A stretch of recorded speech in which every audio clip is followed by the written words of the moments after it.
فہم قرآن عنوان ہے کوئی جاندار ایسا نہیں جس کی چوٹی اللہ کے ہاتھ میں نہ ہو۔ سورہ ہود آیت نمبر 56۔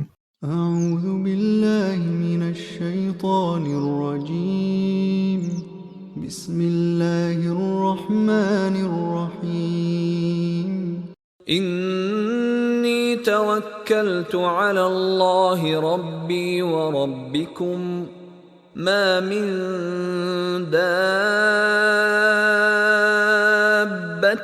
الا هو آخذ بناصیتها ان ربی علی صراط مستقیم۔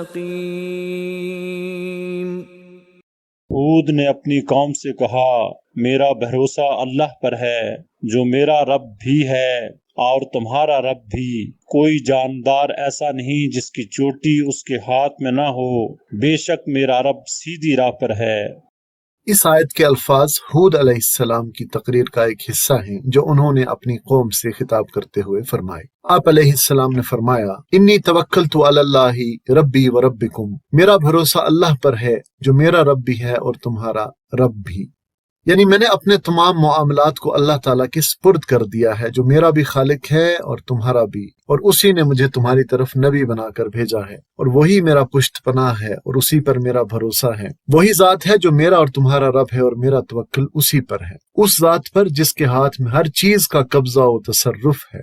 ما من دابۃ الا هو آخذ بناصیتها، کوئی جاندار ایسا نہیں جس کی چوٹی، جس کی پیشانی اس کے ہاتھ میں نہ ہو۔ ناصیتن پیشانی کے بالوں کو کہتے ہیں۔ اگر کسی کو یہاں سے اچھی طرح پکڑ لیا جائے تو وہ ہل نہیں سکتا، جیسا کہ اللہ تعالیٰ نے قیامت کے روز مجرموں کے متعلق فرمایا کہ وہ وہاں اپنے چہروں سے پہچان لیے جائیں گے۔ فَيُؤْخَذُ بِالنَّوَاسِي وَالْأَقْدَامِ، اور انہیں پیشانی کے بالوں اور پاؤں سے پکڑ پکڑ کر گھسیٹا جائے گا۔ پیشانی کے بالوں سے کسی کو وہی پکڑ سکتا ہے جو اس کے مقابلہ میں نہایت طاقتور ہو۔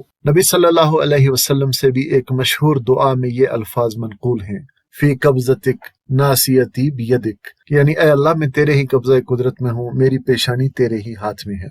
اب ہر جاندار کی پیشانی یا چوٹی اللہ کے ہاتھ میں ہونے کا مطلب یہ ہے کہ ہر جاندار کی قسمت اور تقدیر اللہ کے ہاتھ میں ہے۔ روئے زمین پر چلنے والے جتنے بھی ہیں سب کی ڈور اس کے ہاتھ میں ہے، سب اس کے پیدا کرنے سے زندہ ہوتے ہیں، اس کی لکھی تقدیر پر زندہ رہتے ہیں اور اس کے مارنے سے مر جاتے ہیں۔ موت و حیات اور تمام چیزیں اسی کے قبضہ قدرت میں ہیں، جو چاہتا ہے سو کرتا ہے۔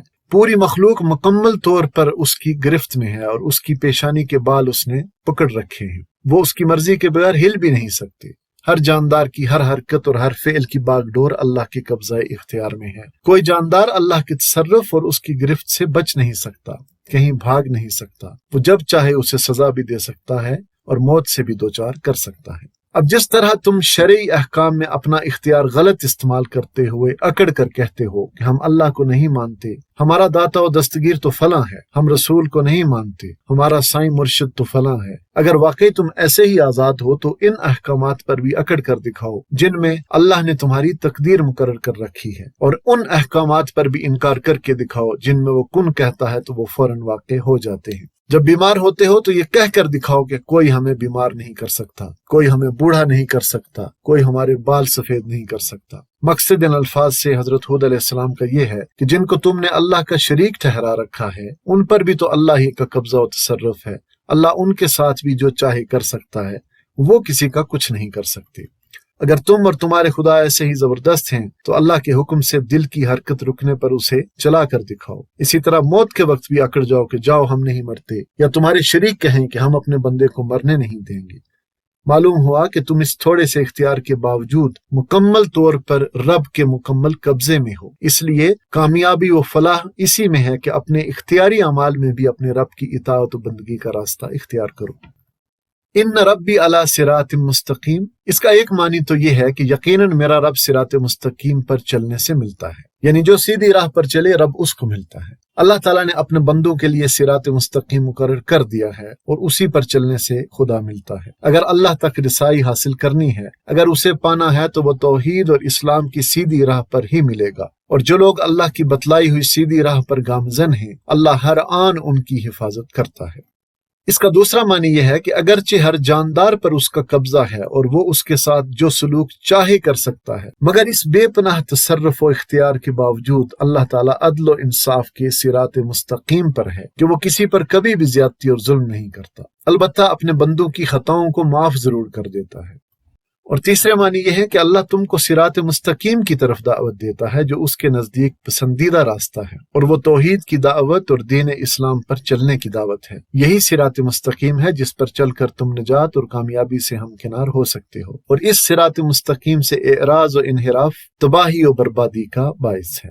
اللہ تعالیٰ ہمیں اپنی معرفت نصیب فرمائے اور ہمیں صراط مستقیم پر چلنے والوں میں شامل فرمائے، آمین ثم آمین۔